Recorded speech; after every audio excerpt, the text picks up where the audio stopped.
Oh, I'm here, young lady. Yes. Oh, I'm here, young lady. I've been there. I've been there before.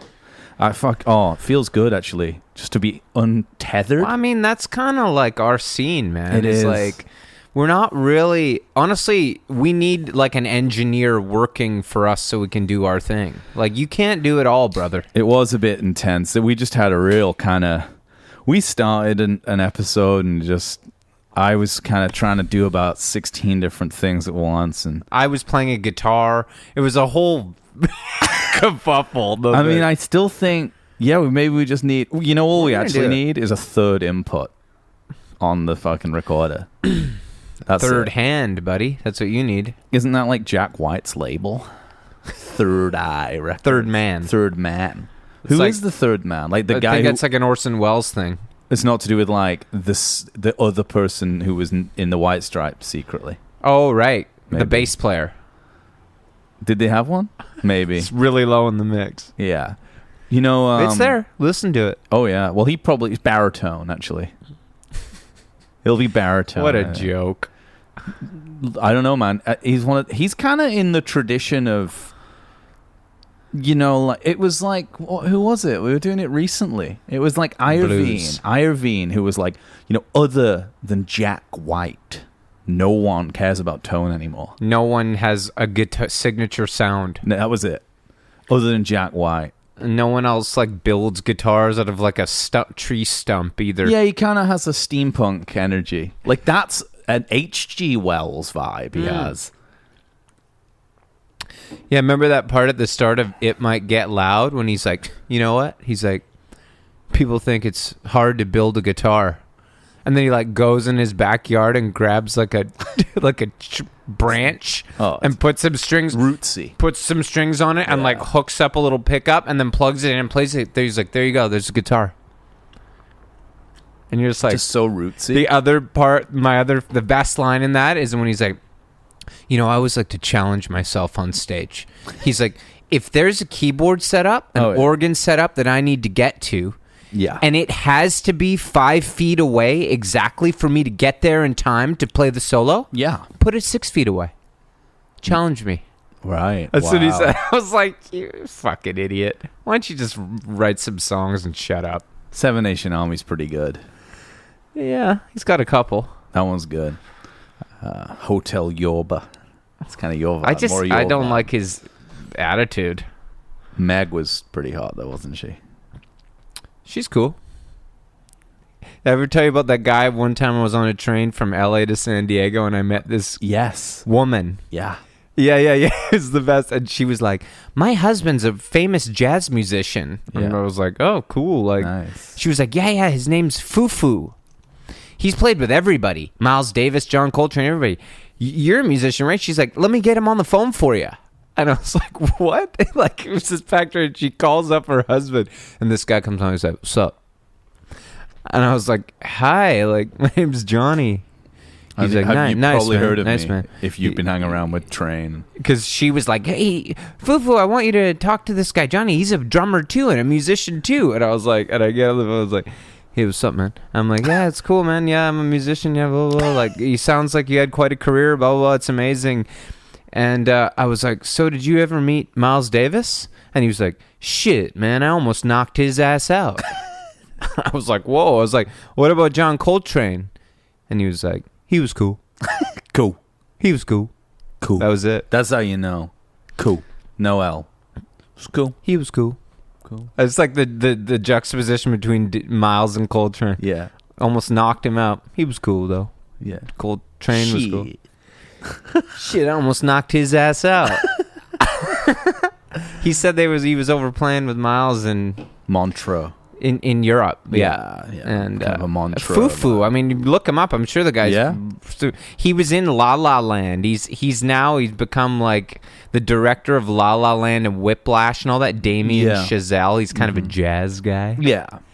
He's kind of the jazz Cameron Crowe. Exactly. Yeah. Precisely, James. He just found a niche for himself. Yeah. And all his movies are kind of about jazz, like sort of, but like it's like Ryan Gosling's a jazz movie. Yeah, like 100%. But did he do A Star Is Born? No. That was directed by Bradley Cooper. Oh, right. The actor. Yeah. Cool. / director. Yeah. / jazz musician, probably. Yeah. What about Moulin Rouge? I guess that's like Baz Baz Luhrmann. Luhrmann. I like his energy, actually, a lot. I didn't like that movie. I liked his Romeo and Juliet. That's great. That energy. Mm-hmm. Great soundtrack. Yes. Young hearts run free. Yeah. Never do stop. Oh, like that one by. And it's always you and me. Big song. Always and forever. That's a good tune. Or there's that one by the girl, like when they're in the fishbowl, like kissing you. Love that song. Yeah, very intense. I like the one too. Isn't Sixpence None the Richer on that? Kiss Me? It's possible. It's that era. I love that song. It's that era. Great song. Christian band, right? Unfortunately. Good song, though. Yeah. Good drummer. Good drummer. You know what's a great song? The Linger Laws, by there the Cranberries. Yeah, you've been into that recently. Fabulous tune. Rip, dude. I know. Young, too. I know. I mean, that's kind of... You're probably got a bit of plastic Irish in you, haven't you? So you like it for that reason. I mean, I don't really like a lot of their... I just think that You've song... got me wrapped around your finger. Do you have to let it linger? That song and Dreams I-R-E. are What? good ones. Dreams By the Cranberries. Dreams. All my life. Oh, that one's really good. Every Yeah, that one's day. good, yeah. Do you like it that she incorporated kind of Gaelic, traditional Irish Always had a yodeling? little trouble with that part, but I respect it. It was cool. She's cool. She was cool. She was cool. Is that Alex? Yeah, there's Alex. Hey, Alex, Alex. what's up? The car's unlocked? Oh, Christ. Like That's- open? That's cool. It's cool. Somebody could have used it as a toilet and moved on. Someone could have gone in there and spread the new variant. Don't even joke. Yeah. Imagine if one of us or someone we knew got the friggin' variant this close to the finish line. We're nearly We'd be there, choked. man. Yeah. Well, you just got to take it seriously, you know? Yeah. That's all. Hey, welcome to a Wednesday episode of Impossible Way of Life, the show that tells you nothing you don't already know about music. Yeah. Most of our opinions are just rehashed from Wikipedia or websites we've just read earlier this day. And eventually they'll be rehashed by things you've sent us. Most of the time. Yeah. In fact, I plan on doing like about 15 minutes based on a message that we got earlier. But And, you know, that'll be later, I guess. Yeah. But, you know, that's until all of you realize that you could band together and make a better podcast than Yeah. us.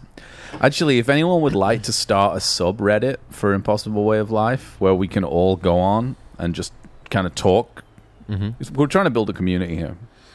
And also, you know, if anyone who wants to give us $5 a month so we can, we're getting closer and closer, inching ever closer to the Doom Tour box set. And we need a splitter. Yeah, we've realized that now. Which is probably about... Johnny's mom stopped buying batteries for us, Yeah. which is a bit of an issue. Yeah. And we realized we need a splitter because I was really excited. No way around it. No. There's batteries stop coming in. What am I going to do? Buy a battery? No. Can't do it. No. We got a beer fund. That's about it. Today we're talking about one of the sleaziest groups of all time, actually, I think. Yeah, I think that they do... they kind of...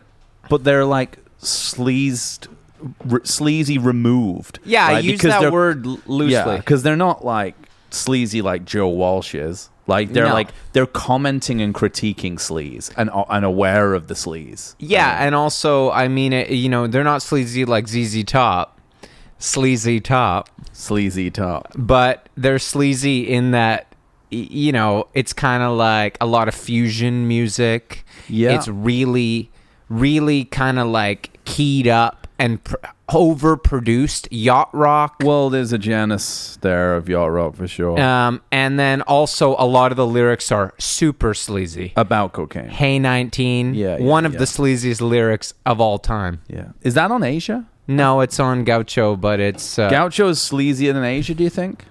Yes. I do. But what about the fusion Babylon element? Sisters, shake it. That's so sleazy, dude. What about, like...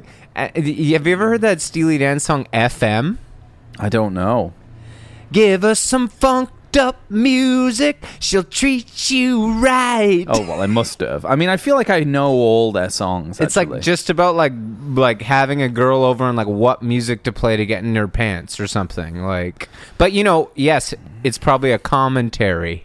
Yeah, on other people. Although Becca kind of famously got himself in some Famously trouble. got into kind of a Hey 19 situation. Kind of a Don that Henley went bad. overdose situation. The Cuervo Gold and the Fine Colombian made that night not such a wonderful thing. What did he do? Have a couple of girls OD in his bathtub or something? I think a girl died in his apartment, and then he gave up music and moved to Hawaii to be an avocado farmer. Yeah. To sort of avoid prosecution, assumably. Yeah. I think that, like, all avocados come from the same tree. It's either that or macadamia nuts. I feel like macadamia nuts makes more sense. What do you mean the same tree? Like the same seed? I think it's macadamia nuts that they're famously from Hawaii, but they're actually from Australia. But someone took them to Hawaii at some point, and then they've got farmed there. And they can trace every macadamia nut you eat is from this one macadamia nut tree in Australia. Yeah, because avocados grow in Cuba and... Cuba. Yeah. My mom said they used to eat them like apples. Sure, that's weird. Like just peel the skin and eat it like an apple. You'd probably have some still with salt, though, I imagine. Bit of salt and lemon maybe, yeah, but just munch it. I don't want to do that. A little rich. A little fatty for that. I guess if you're in Cuba, though, you probably... They had a tree in their backyard. Take as much of that. It's not. We're not talking about $1.99 an avocado up at that's a good deal. Whole Foods. That's a good deal. Yeah. Yeah. I once, when I was living in England, me and a girl I was dating broke up, and I was really bummed about it. And after a couple of weeks, she said, "Oh, I'll come over and see, you." And I thought, this means she wants to get back together with me. I was really excited because it had been a really tough couple of weeks. And she came over and she brought an avocado, and then nothing happened. She just brought an avocado, right? And I really remember it. It stuck in my head. This thing, like I was expecting to like start dating her again, and she just brought me an avocado. Now you have some kind of trauma every time. Well, no, I just think it was. Oh no, she wanted to get back together, so it's night. She didn't want to get back together. She just came over and was like, "Oh, I have an avocado." That's weird. I guess they were rare or something in England at the time. I don't remember them growing up. Welcome to Cool Stories in Music. Feel a bit like that today. Yeah. It's a bit of a bomber day, man. Like the variant. I know. We're kind of like getting COVID again here, and it's. What are you eating? You got something good going on? Cracker, eh? Can I have a bite of that? Oh, is it like I like those crackers? I think that don't. Yeah, I know. Yeah, I like those ones. Shall we talk about fucking Steely Dan or what? I was saying how I thought they're a pretty sleazy group, but they're also, I know what you mean, like, they're one of the only, I think they're pretty unique lyrically. They never write any songs about anything that anyone else writes songs about. That's kind of cool. They're kind of aloof. I'm okay for like, they'd be the kind of guys who, that thing you always talk about that happened at Mandalay Bay in Las Vegas? Yeah, when the guy beat the house. Like Steely Dan would write a song like from his perspective. Really? You think they'd go dark to that kind of energy? If they were, I think so. Yeah. Yeah. I think there is a couple songs like with that, like Ted Bundy or something. Kind of like, or they'd say it and you'd be like, "What? That's what that one's about?" Yeah, and it's kind of happy at the same time. Mm-hmm. It says here on the Steely Dan Asia Wikipedia. Right on. Didn't check that actually. So yeah, it's interesting. It says It's actually there's a whole. This is actually quite exciting for me because there's a whole paragraph on their importance in this album's importance in the development of yacht rock. Yes. Right? Which means we're getting really close to doing yacht rock, which feels good to me. It's exciting to meet. Yeah. I really want to get into it. Cause I think that's where you and I will really kind of fuse. Fusion. Yeah, like I think that we see eye to eye in a lot of different music, but I think yacht rock is when we both will be like agreed that it's good. It's the greatest. It's the greatest subgenre to come out of rock and roll. Yeah. It says here, there's a quote. People get paid to say things like this. It's amazing. Like us. This is a quote. Well, yeah. I guess so. It is amazing. It is really weird. Music journalism is a really weird thing. Listen to this. Someone said this seriously. Steely Dan's importance to yacht rock cannot be overstated. Arguably, the Dan is smoothest, though, on the 1980 smash Gaucho. Yeah. But Asia finds Walter Becker and Donald Fagen comfortably hitting a middle ground stride as a mainstream hit factory while remaining expansive and adventurous. Yeah. Okay, and then it says, the song and performance that best exemplifies the halftime funky laid back in the beat shuffle, presumably talking about the Purdy shuffle. Yes. Within the jazz pop environment of the mid to late 70s can be found on Home at Last. Yeah. That's the Purdy shuffle. But it's not just that one, is it? Well, there's a few, but that's that Purdy in the he said, he's like, I came in the studio and they said, we don't want to shuffle, but we want it to be laid back. We want it to groove. We want it to be bluesy. Yeah. And he was like, well, no problem. I'll give you the Purdy shuffle. Yeah. This was quotes from him. I love it. And they're like, what's that? And he's like, don't worry about it. He's like, I'll play it and then you'll see it's going to be exactly what you want. And then he did it. And did he play it on Babylon Sisters too? That feels a bit Purdy shuffle. It does.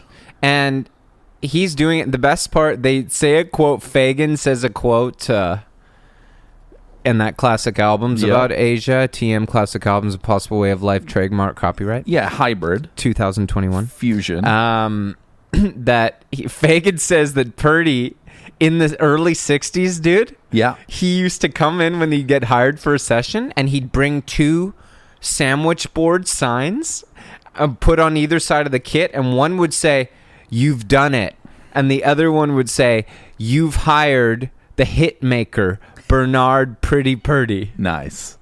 And he'd set them up, and they were like, "That's the confidence." They were like, "That's why he's the best." That's what you're paying for, the confidence. Like, you'd be like, he's gonna nail it. Like sports. It's kind of cool to be a session guy and show up and just be like, "Don't even try to tell me what's gonna happen here."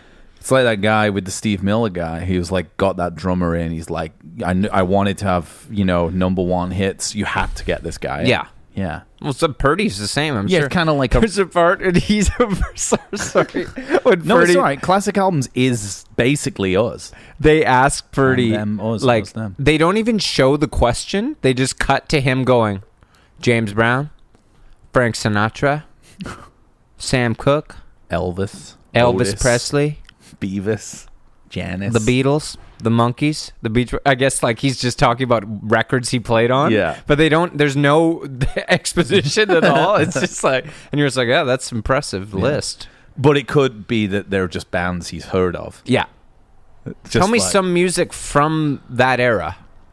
Tell me some bands from the 60s. Beatles. He doesn't say Beatles, I don't think. He did say... He probably didn't play on any Beatles, though. No. Stones, though, maybe. There was one that surprised me. Yeah? It wasn't Stones or Beatles. I can't think of it now. Oh, yeah, man. Anyway, Asia. I mean, I went for a run yesterday. Yeah. It just sounded great. Great mix. Deacon Blues, I realized is one of my favorite Steely Dan songs, and it's just such a wonderful track. Who played drums on that one? I believe that's Bernard Purdy. Yeah, because there's 3 drummers. We've got Steve Gadd, and we've got Jim Keltner. Kellner plays on Josie, right? Josie, yeah. Yeah. He's Kind of on everything. unlike his normal drumming. Am I seriously going to say things like somehow I'm just being serious I think that's because we're used to him being kind of keyed up with the vamps. Yeah. Rocking. Straight ahead. We know more of his rock work. More of his balls to the wall. Blues rock. Rock, yeah. We don't get to with see Lennon and Nilsson and that crowd. Wilburys. And the Wilburys. Yeah. He played on the Bucks Knicks record too. That first Buckingham. It makes sense. Yeah. That makes a lot of sense. But it reminded me of listening to Asia when my old band, the Shilohs, when we'd be on tour. We used to do a fun game where we'd stop at the gas station. Those of you listening, if you've ever been on the road. Oh, yeah.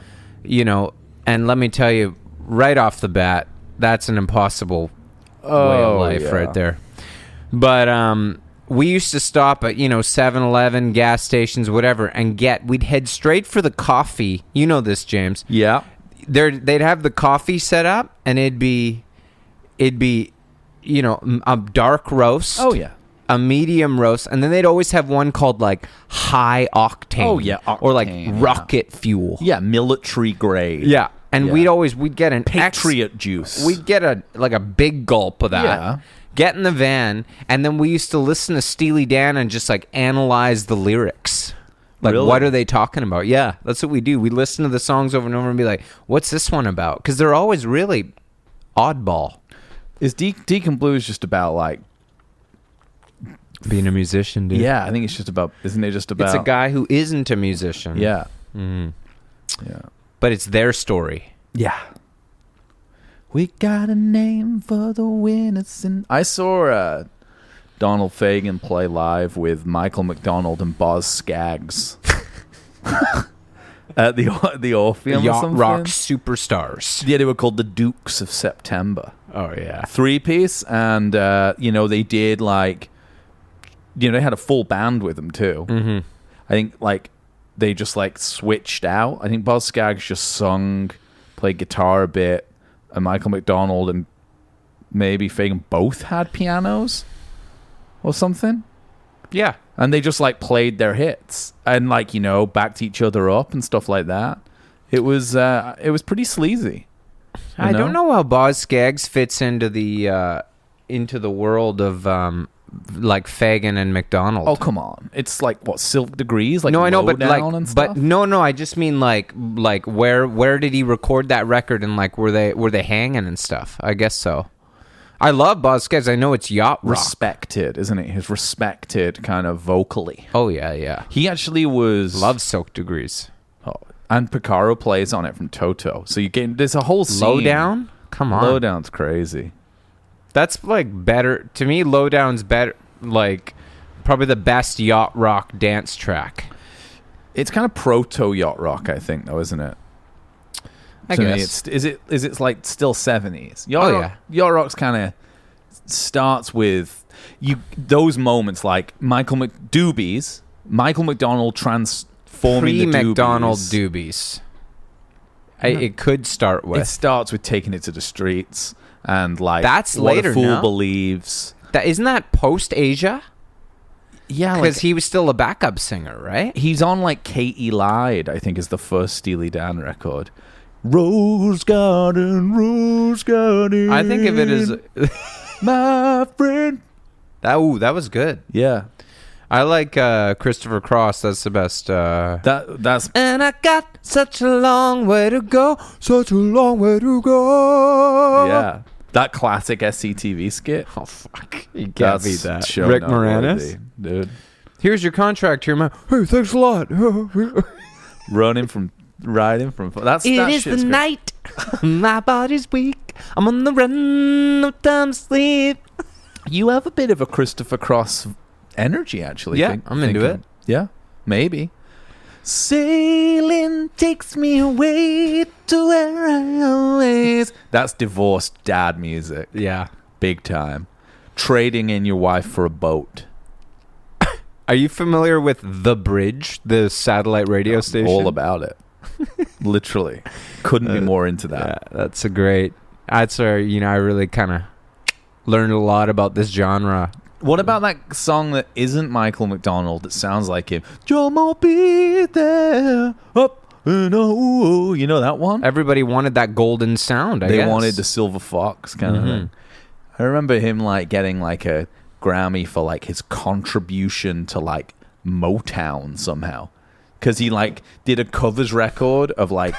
he basically just redid like Marvin Gaye and Tammy Terrell's record and did like a cover of like Ain't No Mountain High.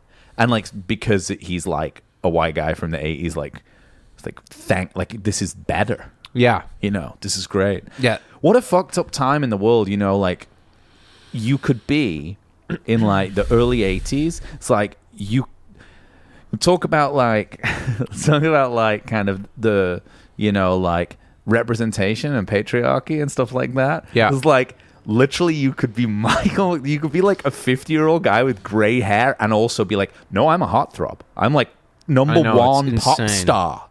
Like I'm a pop star. The 80s was crazy. For that. Like he was just like, no, I'm actually like, no, there's no such thing as like, there's no pop music. It's just like, it's old men still. Just like, this is pop music. Yeah, you keep all forgetting is corporate rock kind of stuff. Merger. Kind of with music. Like even like I feel like Robert Palmer and like and I guess he was a bit younger, but like Rod Stewart in the 80s was like a mega sex symbol, but he must have been like in his 40s. Yeah. It's really all those weird. guys. It's really weird. Really sleazy. Yeah. That's sleazy. Yeah. I mean, arguably the sleaziest decade was the 80s for sure. In terms of like, it depends if we're talking about the music or just riffs. It's kind of like the old guys and the young guys were the sleaziest in the 80s because like you got Motley Crue and all that Those happening. guys coming in. And then you got the old guys that are like, we're still here to sleaze it up in a really kind of we're willing to do way. whatever it takes to stay successful. Exactly. You know, who knew? Tonight's the night. Who knew that rock could rock so hard and be so smooth? Kind of AI music. Yeah, well, Steely Dan. Definitely Asia and like is the start of them going into kind of AI kind of sounds like that music sounds like a robot made it because it's like cool. It's like jazz, like rock, but like super perfect and there's no mistakes. Yeah. And it just sounds kind of like it's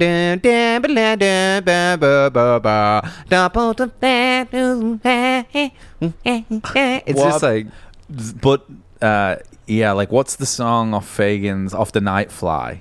What a beautiful life this could be. That is AI if you listen to it. Yeah. 100%.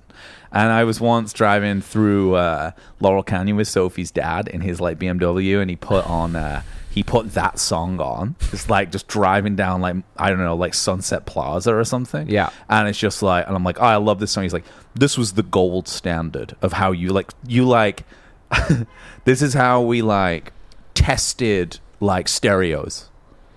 Like to this song. Like you like, you know, when you like go to like, you play a gig and they like ring out the PA, like the sound guy will do it. Or if you want to test like a good stereo system, good speakers, kind of the song you want to play is like IGY or whatever it is from the Night Fly. I mean, it seems like sense. Or Gaucho, which was like the most expensive record ever recorded. But what about the guy at Lotus Land? You know, like, so there's this store in Vancouver that sells like vintage used high fidelity stuff.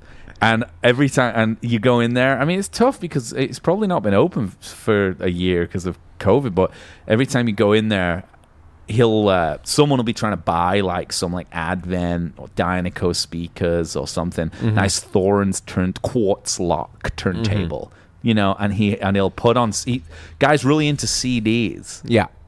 And he plays, I think he plays like Bring Me a Higher Love. That would make sense. That's that was it for years. I think he's changed it now. It was literally for 5 years he played Higher Love by Steve Winwood. That was like how you another guy who was like a heartthrob in the 80s somehow. Anyway. So yeah, Higher Love, that feels like sort of 80s AI tester stereo music. But what was the one he played when you were I there? think when I was there, it's something by Sting. Kind of like a Sting solo thing. 7 days is all she wrote. I kind of get the feeling that she... Fields of Gold. That's what it is, maybe, yeah. It was something As off she walks through fields of gold. Yeah, I think it's it might Michael be. McDonald doing it. That almost sounded like Levon Helm doing it. Gold. She walks through fields of gold. Yeah. Kind of. Yeah. Steve Winwood, Higher Love. That's a good track. Give me a higher love. Talk about it. Be higher love. What were they thinking? You know which one I like? Though. I used to be a renegade. I used to run around. Hip to be square. Hip to be That's square. like the corporate rock 80s Coke Huey Lewis is kind of... anthem. Yeah. Hip to be square.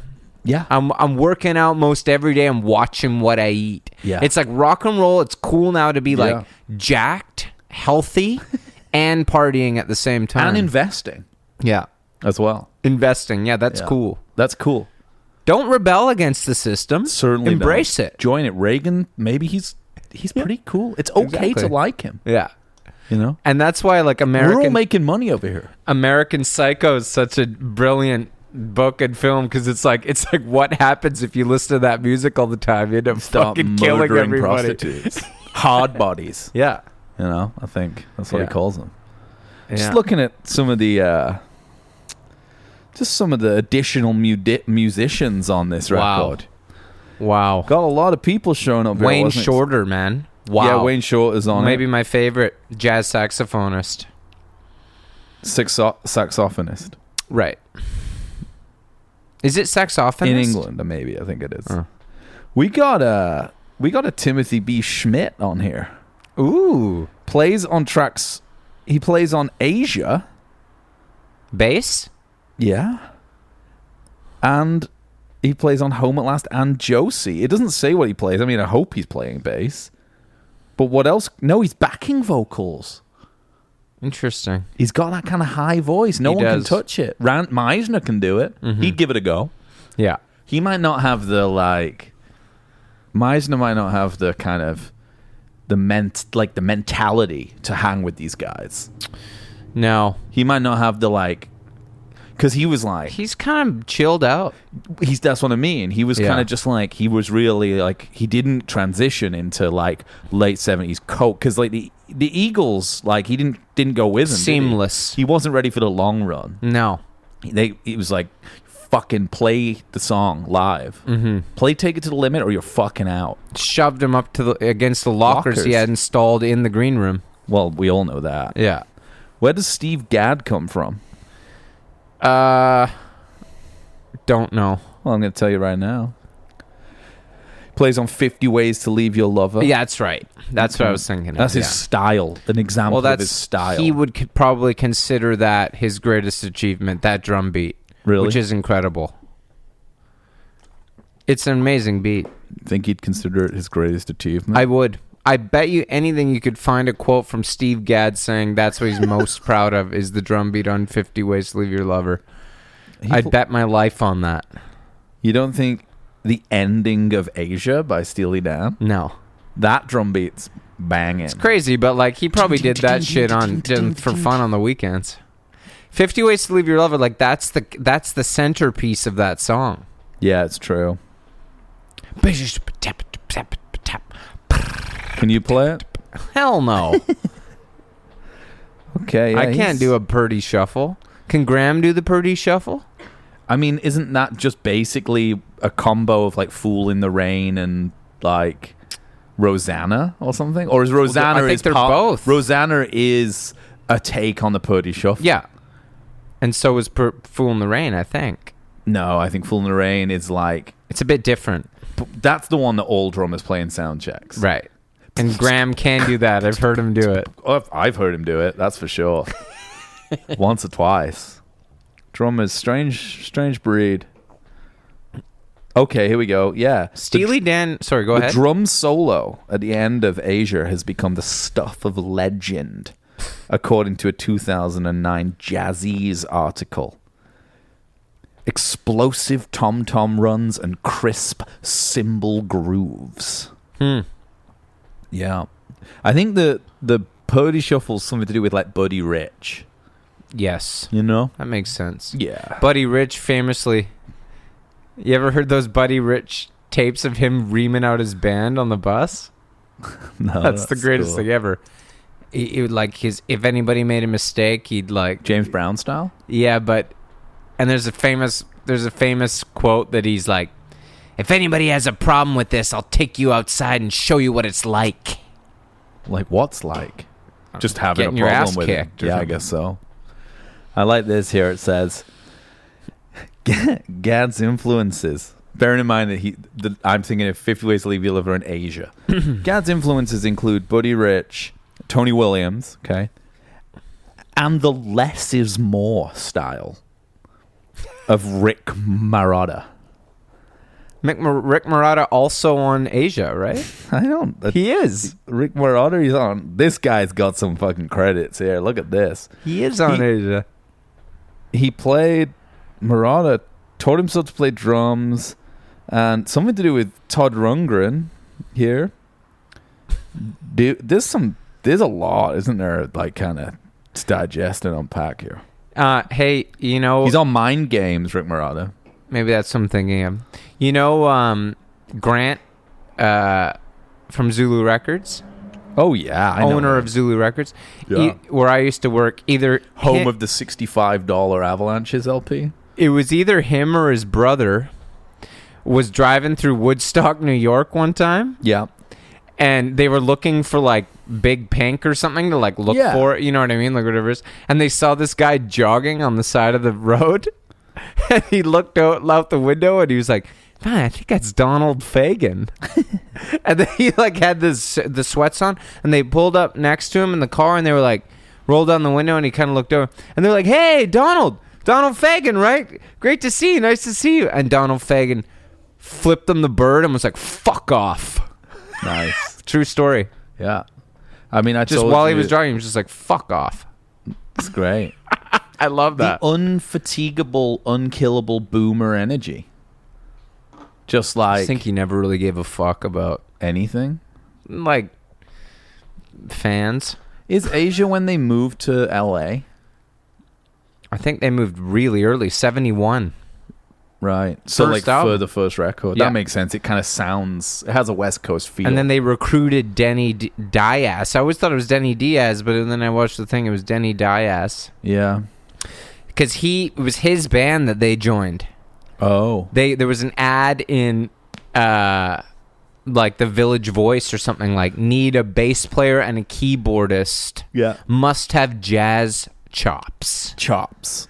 And so they went out and then like took over his band, but then they moved out to LA and they brought him It's nice with of them. And then he was still in the band at Asia. He was the only member who stayed on. What did he play?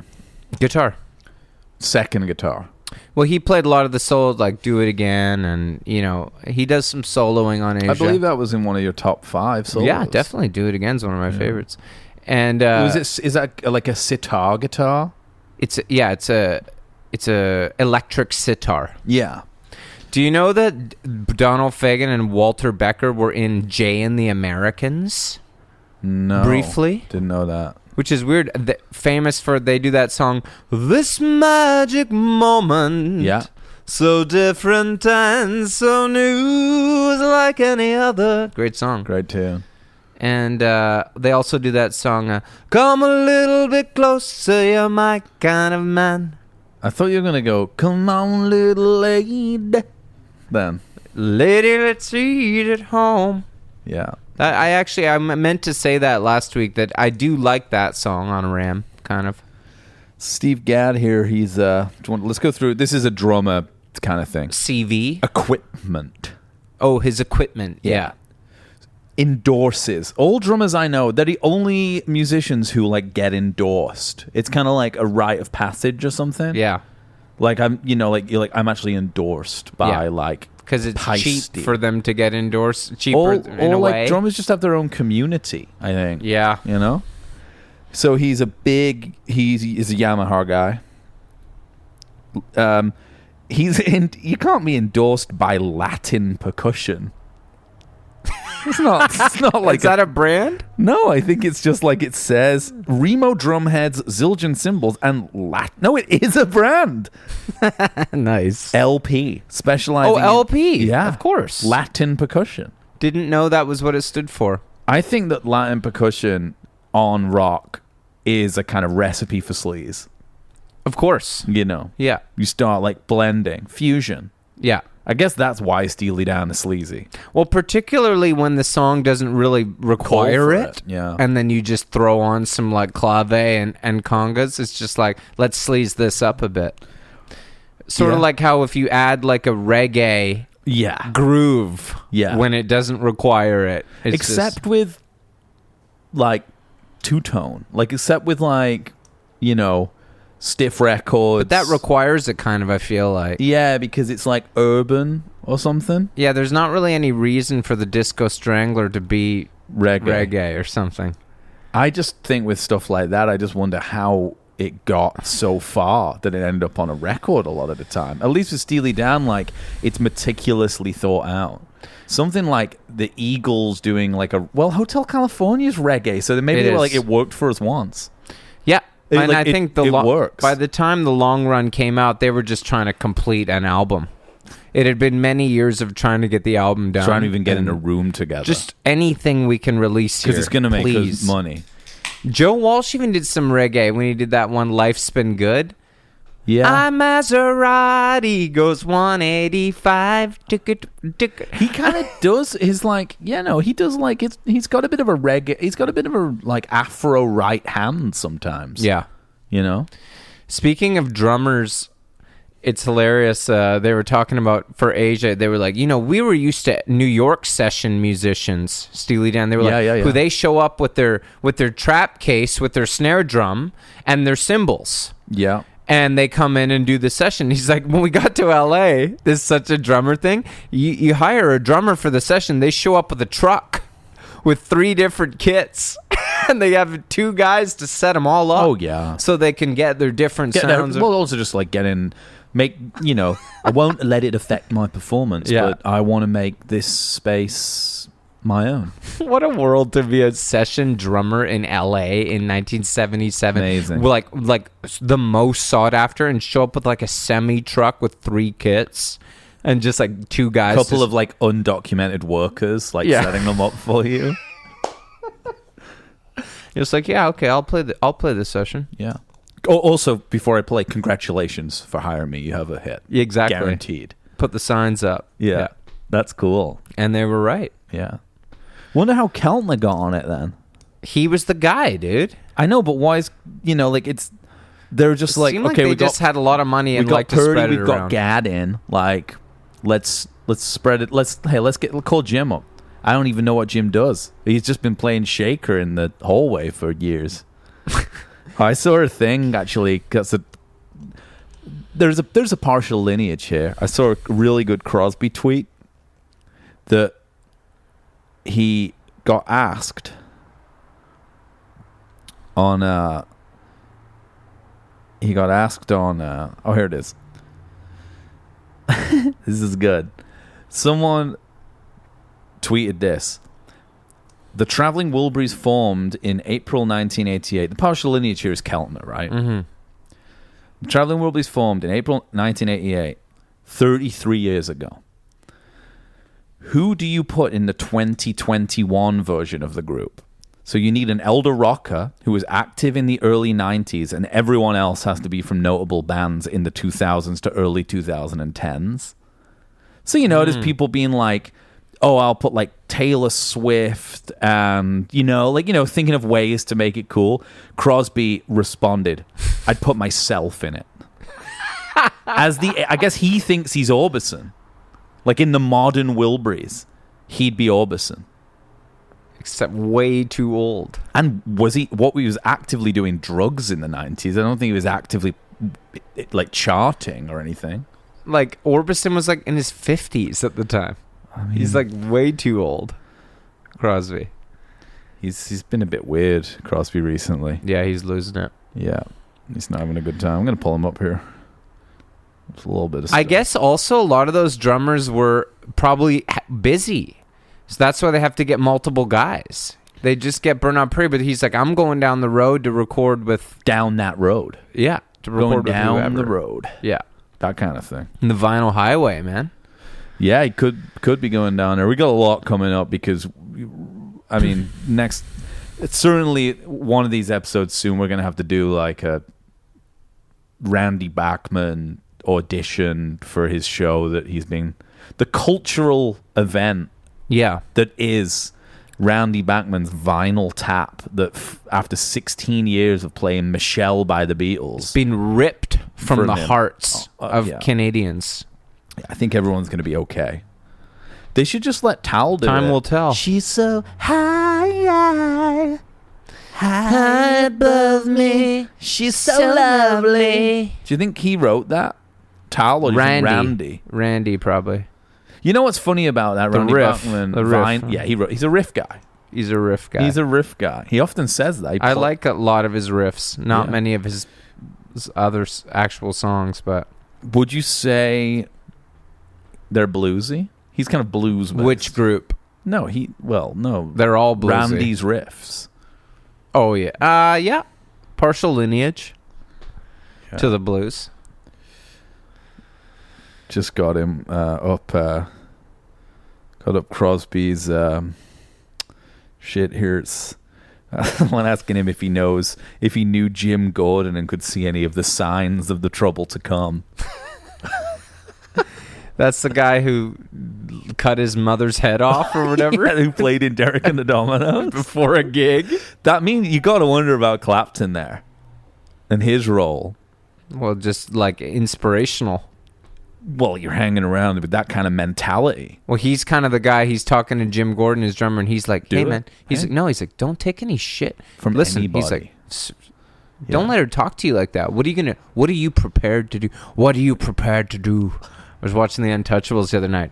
What are you prepared to do? I can't do Connery right now. What do you who was it that you were worried about? Oh, the Cheap Trick guy.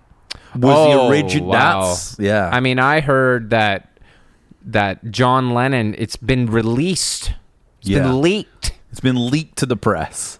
A tape of John Posthumously. Lennon saying in 1980 when he had the Cheap Trick guitarist playing on Double Fantasy. Exactly. Saying to the engineer, "Wow, I wish I'd had him on Cold Turkey." Yeah. I know. Because Eric was out to lunch Yeah. for that session. For a laugh. Yeah. Kind of the dark side of the Beatles energy. Well, he just got inducted into the Rock and Roll Hall of Fame. Clapton Cheap probably Trick wouldn't guy. like that either. Who was it that caused a scene at the Rock and Roll Hall of Fame recently? Steve Miller or... Was it? Yeah, it was Steve Miller saying it's all... Mike Love? Steve That was a- Miller? no, that's a John famous one. Fogerty? We've seen them all cause a stir. But Cheap Trick got in the same time as... Was it Steve Miller recently? My brain's shot, man. I know. Steve Miller was the one who he said the Hall of Fame was a joke because he couldn't get seats That for his same band. time, Cheap Trick got it in at the same time as him. Right. So he kind of ruined their induction. Because everyone was like talking about that and they were just trying to, I don't know, be Cheap Trick. They're a good band, man. In Color's a good album. I need to get more into it. It's just that record for me, really. I mean, they're a great band.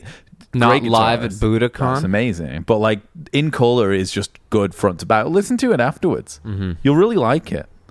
But I mean, we'll listen to it at like a reasonable volume because I know Sure. you like to listen to things loud. I do. So you can, it might get loud, Yeah. kind of thing.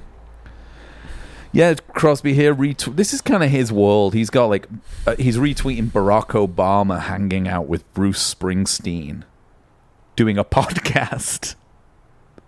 Barack Obama and Bruce Springsteen closing out a podcast, Renegades, born in the USA. I almost listened to it. Back where it all began, with a conversation about the story of America and how to restore faith in its promise. Yeah. That sounds like... Let's have a... Actually, there's a photo. Let's That was see a what, big. let's There see was what a lot. There technology was a they're lot using. of action about that on my Spotify homepage. They're using SM7s, which is good to know. Obama and Springsteen. That's what I do. Yeah, well, Oh, this is cool. They've got some gear in the background here. There's an Ace Tone Top 5, Glockenspiel, some NS10s. Where did they record it? Presumably Bruce's studio. Home studio? Yeah, where, you know. Yeah, well, it's kind of that's the place where I recorded Nebraska, actually. It's not, though, is it? Well... He recorded so Nebraska. You say. You know, in Nebraska, I just on the road. I had a 4-track tape machine and an SM57 microphone, and it's, you know, an old beat-up acoustic that I'd built from some leftover scraps I found at the lumber yard. And, yeah, exactly. You know, I just Jack White style. I just turned on that 4-track and I started playing. You know. Yeah. And what came out? Well, you know, I guess some people call that history, but I just call it me. You know. Me. It was just a little part of me came out that day. And now I guess it's everybody's, but I don't know what else to say about that. That's so true. Yeah. So true. Guess you kind of... What's your feelings on, like, kind of Asia? Well, you know, I just think that kind of music is... it's not for everybody. No. Because... You know, I like to think that music should be for everybody, you know? Yeah. That every American can feel and appreciate it. Whereas you think it's a bit exclusive, I guess? Yeah, you know, those guys, they kind of went to, you know, an Ivy League school, and they studied all kinds of fancy things like English and you know, philosophy. And I kind of feel like my philosophy is the philosophy of life. Of America, of life. Of life. School of life. Of the everyman, you know, the working man. I feel like nobody understands life and philosophy more than just a man working up on a crane, you know? Oh, a cranesman. Cranesman, yeah. A cranesman. Wow. Well, there you go. How do you feel about this? I don't know if Bruce or Johnny's going to answer this question. The new Traveling Wilburys. This guy says Don Henley, Dave Grohl, David Crosby, Taylor Swift, and Jason Isbell. Well, I'll tell you what right now is that if anyone's going to be the elder statesman in that group, it's me and not David Crosby, because I keep myself in impeccable physical condition. Yeah, that's true. So you got longevity. I work out daily. And I think you can see that from, you know, my live concerts where I wear shirtless, sleeveless shirts. With and leather. Sometimes shirtless sleeves. Just sleeves. Just sleeves sometimes if I want to show off my pecs and lats a bit more. Just sleeves. Leather sleeves. If anybody's in shape physically to be in the new Wilburys, I'd just like to put myself up at the top of the list, because I've got the energy to put on a 3 to 6 hour show still to this day. So, you know, David, I respect you. You're an American. You're an American hero. You're an American legend. But, buddy, wise up. You don't have what it takes. Well, that's that was cool. Shocking. That was cool to have Bruce back. I like it when he comes in and does that. Yeah. I like that a lot. Mm-hmm. Yeah, I'm just looking. I mean, while Bruce was there, I kind of was thinking about Peg a little bit. Peg by Steely Dan. Yeah, thinking about that. Great song. I like that solo a lot. I like it that they got about 18 different guys in to play it. It is crazy that you listen to the other ones that people did, and they're horrible. Yeah, like, I know. They're so bad. Blues. It's like, what are you doing? Yeah. Probably got paid. Well, union rates, I guess. Of course they got paid. Yeah. Couple sandwiches and $20. I think you get paid more than that to be on a Steely Dan record. But they're not on the record. No, but like even to just like try and be on it. No, I know. Maybe at that time you got paid more. Certainly not 10 years earlier. No. It's famously pretty bad. Like they used to play sessions all day, those people, to try to make like... and then they go home and like it was just like paying their rent and stuff. Yeah, or like you'd sit like Sophie's dad, like, you know, saxophone player, like he'd sit by the phone. You'd sit by the phone and wait for the phone to go, because that's the only way you'd get a gig. They'd go through the union, be like, we need a saxophone guy down there, and you'd be like, I'm number 3 on the list. So you'd get the call and be like $100 if you show up and you play in a session right now.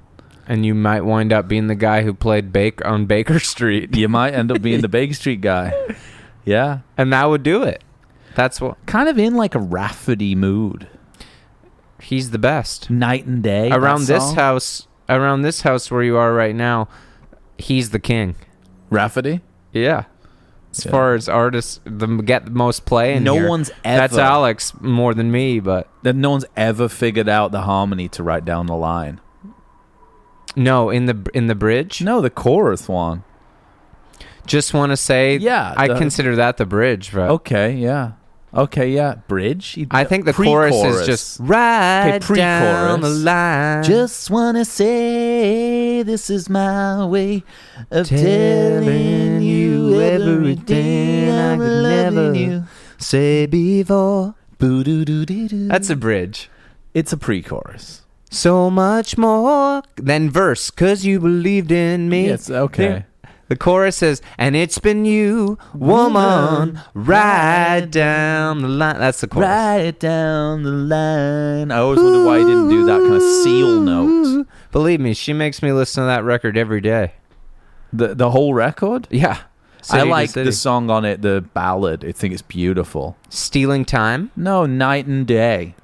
Oh. Off Is that that record. on City to City? Is it called that? There's yeah. City? Yeah, maybe. It's on City to City. There's one called Stealing Time that's really good, too. Stuck in the Middle with You, Steelers Wheel. Yeah. That's a good tune. Rafferty, yeah. Big tune when I was growing up in the clubs, man, in Manchester. Sound like Liam Fifth Gallagher Ave, there. Fucking major fucking banger, mate. I go down to Fifth Ave, mate. Get there. Fucking drop in the line. Fucking have long hair, you get in, yeah? So fucking take a pill in the line. 20 quid, and I'd fucking get in there. £1 a beer, Red Rave, fucking vodka, and then fucking Aslan, the bouncer, take me back home through Fallowfield, get a Seijan fucking kebab in, get home, fucking tune after fucking tune, listen to the fucking Stone Roses, they play the ending like fucking Stone fucking Roses. Big tunes, then, mate, Stuck in the Middle with You, yeah? Yeah. And then this one that I never fucking understood why it was famous, but it's dead good, and now I think it's famous. At the time, I think it was because it was on the Reservoir Dogs fucking soundtrack. Little Green Bag. Yeah, that was fucking massive back then. Mm-hmm. Yeah, man. It was fucking mint. George Baker's Selection. Is that who that is? Yeah, they're from... Liam's gone. They're from, like, Norway or something. Yeah? Maybe Denmark or something? So why was that famous? Is it on the soundtrack? It's on a soundtrack. It's on Reservoir Dogs. Yeah, Opens the movie. That's why it was big at the time. It was big, yeah. Also, Stuck in the Middle with You. They're both on the soundtrack. Oh. That's the torture scene. Interesting. That was a big soundtrack. Also, Blue Suede, Hooked on a Feeling. There's a lot of good tunes on that. Yeah, Tarantini. Yeah, Tarantino. Hey. Yeah, man. I don't fucking... I'll check, man. God, I had loads to talk about, man. I guess we'll have to do it on the next one. I wanted to talk about Rock and Roll Fantasy Camp. Oh, right. That Instagram thing. I also want to say here real quick. Let me pull it up. Rock and Roll Fantasy Camp. I can't wait to talk about. We'll just do it. We'll do it on the next one. Forgot about this that. This will be a Patreon thing. I wanted to say a real specific shout out. Where is it? Who was it? Oh yeah, Davis Armstrong. Making my week by giving us a link to the lost tapes of the 27 Club, which is like a Black Mirror style kind of AI interpretation of songs that these guys would have written if they were still alive. I kind of want to like actually go through them because you haven't heard them. We won't do it now. This would be a Sunday thing. Yeah. People are going to have to wait to Sunday, but I do want to read this because it's mental. Okay. And again, thank you for sending me this because this shit made my day. Mm-hmm. This is a real thing. Lost tapes of the 27 Club. I'll just read the paragraphs and then we'll just start up with it on Sunday. Sounds great. So we can sign off on this. As long as there's been popular music, musicians and crews have struggled with mental health at a rate far exceeding the general adult population. Artists, yeah? So, and this issue hasn't been ignored. It's been romanticized by things like the 27 Club. And then it explains to you, which no one listening to this podcast needs to know. No. You know, a group of musicians whose lives were lost at just 27 years old. Janis, Otis, Elvis, Beavis, Jimmy. Remember him that way. And then it says, to show, this is what they think is the appropriate solution to this mental health raising awareness. Yeah, okay. They think this is the appropriate way to raise awareness to this, like, you know, kind of pantheon of greats who died at 27. To show the world what's been lost to this mental health crisis, we've turned to artificial intelligence to create the album the 27 Club never had the chance to. Through this album, we're encouraging more music industry insiders to get the mental health support they need so they can continue making the music we all love for years to come. Disclaimer, because AI will never replace the real thing. And I've listened to the song and I can tell you, it certainly fucking doesn't even come close to replacing the real thing. So listen to us on Sunday. We'll go through it. And until then, you know, stay safe. And rock on, keep on rocking in the free world. Doot. The last thing I'll say is that I initially thought that it was going to be that AI had created a song of all of them jamming together. That would be, I'd listen to that. Which to me would have been more authentic, because if you believe in forever, life is just a one night stand. If there's rock and roll heaven, well, you know that I am of a band. Nice. So that's what's actually going on, is they're all jamming together now. So sick.